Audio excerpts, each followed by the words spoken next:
On this episode called Keep It Movin' and Keep It Poppin'.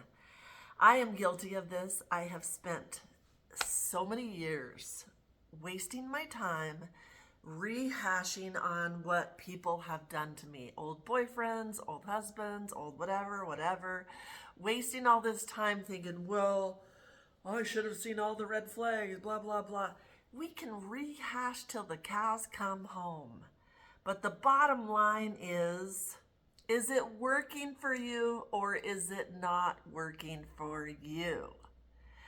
In every area of our life, we get to determine, is this working for me? Is this relationship working for me? How do I feel? Do I feel fulfilled? Do I feel drained? Do I feel like crying? Do I feel like it matches? We all are put in these situations every single day with friendships, with families, the worst, and with friends and relationships and business acquaintances, and you name it. We have to interact with people. That's the way it is. But the problem lies in that we accept anybody that gives us attention, and then that gets us in trouble. I did that for years. Oh, you like me? Oh, okay. Let's go. You can't be like that. You have to continue to work on yourself for the rest of your life. If you're lucky enough to have a healing journey and get the time to just focus on you, that's a beautiful gift that you're never going to ever not want to give to yourself, right? So the problem lies in we get stuck. Sometimes we get stuck. Well, sometimes they're good and sometimes they're bad, but mostly they're bad. But I'm holding on to what's good in relationships, family, friends, relationships. And then each time we're with them, we feel drained. And we go, I know I should break it off. But we're already married. We already have kids. We already. And people spend their whole life saying we already did it. But I'm here to tell you that that's not the way to live life. We get to set ourselves free every single day. And I know this is foreign to some people because they're like, what? I have a choice, but I'm already married. I said for better, for worse, for richer, for poor, in sickness and health. And that means for life, baby. So if I have to go down miserable and if they're cheating on me or whatever, I signed up for life. I'm going to hold my bargain. At what cost? At what cost to you? At what cost to your health? You see, some people are willing to get diseases and die and all this stuff just to make the commitment that the other person's not making the commitment, and you're still being the doormat making the commitment. Well, guess what? I'm here to rock some feathers. I'm here to rock some feathers. Whoever needs this today, I pray that you will find this video at the perfect time. Because guess what? You're never stuck. There's always a way out. I got out when I was 50. I had 21 years of that doormat situation. I did it to myself. I was a high-functioning codependent for years and still am, but at least now I recognize it. Slowing down a little bit now that I'm getting older. And I'm recognizing the signs now. Because when you say you want to be free, and when you marry somebody, you think your life is going to be a bed of roses. You're so in the stages of the roses and the dresses and what we want in our 20s is not what we're probably going to want in our 50s. There's a few amazing cases out there that are in love, but the majority of the people hate their spouses. That's just the way it is. They hate them. So then they go outside their marriages and find things that make them satisfied, like Ursula's behind the scenes or whatever.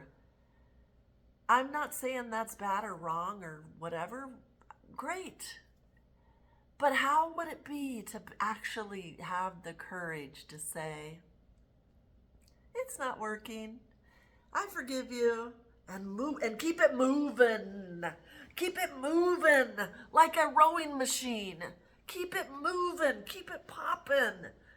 Because the worst thing you want to do is get your energy to where it's just, to where you lose it. You lose your voice. You lose everything of you. For why? For what? For who? Why? Because you're afraid to be alone? Oh my God. Can I tell you, since I've been back here after I did that whole RV thing, I have a whole new appreciation for my home. I redecorated, I redesigned it. I love my home. And I love being single until I find the man of my dreams, if I'm ever that lucky. But in the meantime, I forgive everybody in my past. And I keep it moving. Because when I see the signs that the relationship is not working, I keep it moving. I say, it's not working. I forgive you. Whatever you've done to me, whatever. Let's keep it moving. And then, this is the key right here. Write this down. Stop. Cut the ties. Cut the soul ties. Research on how to do that. And then stop fixating on all the things that they did that you thought were wrong. Because guess what? That is going to keep you in that low vibrational energy. And you're going to wonder why you can't find someone that's different. And you're going to wonder why your life is shitty. Because if you keep that low vibration and unforgiveness and going over the scenario, reading the text, delete the text, block, delete. Stop rehashing the text of the conversation that no longer serves you and it never worked to begin with. Stop driving yourself crazy reading the text of, well, it could have been different, or trying to figure it out. You're never going to figure it out. It wasn't working anymore. Relationships stopped working. So what? But why are we stuck in the past when we were in love? Now we're not in love. So we're staying in the, I wish we were in love still, Sally. It's cheaper to keep her. Cheaper to keep him mentality. And how many marriages are trash? And then you look outside yourself to try to, oh, well, maybe. And then the worst thing is, you're waiting for the other one to go first, to be unalive, so that you can keep the property, the money, the this, the that. Now, how selfish is that? And how sick is that? Just get the divorce, split the ties, and live your best life.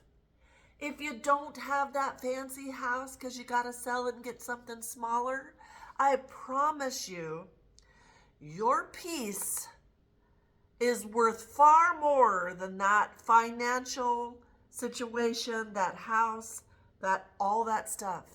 Because that's going to end up killing you by the greed that you have for waiting for the other person to go so that you can get everything. If you think about how sick that is, I just want this to sink in, because I hear this from so many people, and it is this epidemic of everybody not being happy. And I want you to hear me today. If you're in a situation where you're not happy, but you don't know what else to do, so you stay and you sacrifice your peace, you sacrifice your health, and you hate each other, you're just roommates, it's okay to forgive and move on. Set yourself free. When I got my divorce at 50, it was the scariest but best thing I've ever done for myself. When I left that driveway unknown of where I was going to go and what I was going to do, and I just signed the house to him, and oh no, I'm homeless, I was terrified.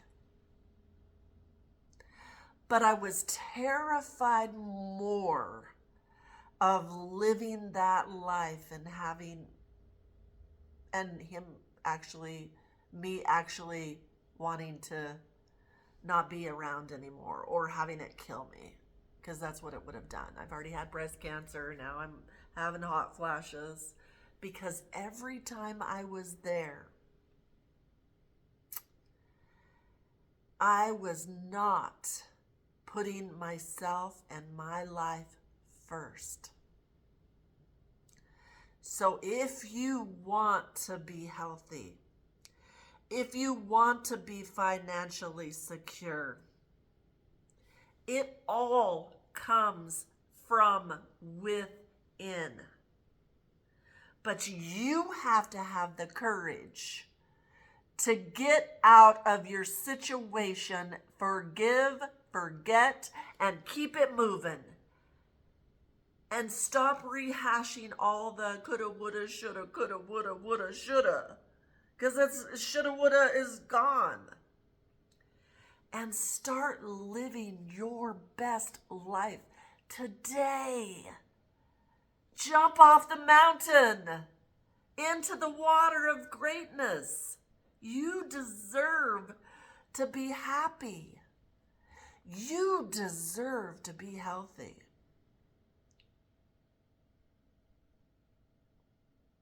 And you deserve to forgive and keep it moving.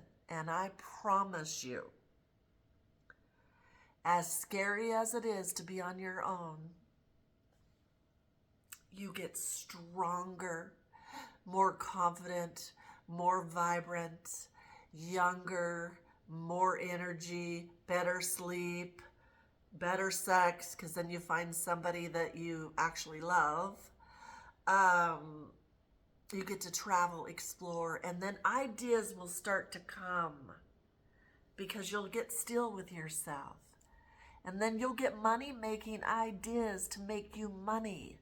You never, ever, ever have to stay with somebody for the money. You deserve the best. So I signed everything over to my husband. I have great karma. I manifested a house in 6 months. What? Me? 50? I bought a house in 6 months after getting a divorce? That's how powerful you are. That's you. But you don't even know it, because you're in the muck of the of people and places and situations treating you like you don't deserve. So I'm here to tell you, you deserve it all. And you can have it all. You just gotta take the jump. And so I hope this helped today. This message came through today. I've been guilty of this, reading the messages over and over and over again, and I just want to set somebody free today. And in order to do better, you gotta know better to do better, how that saying goes. and you have a chance to evolve and change your way of thinking and have a great life. I'm living on my own, just pinching myself every day. Like, I can't believe I get to, the old Ursula would have never ever believed this was possible. I was so broken and so beaten down and bruised. But the new Ursula knows her power and knows her worth, and she fights for what she loves, and she does what she loves and doesn't care who cares. And forever I will be an advocate of living your best life, because you're worth it. I love you. Please leave a comment, subscribe, share, like. Let's get this message out there, okay? I love you.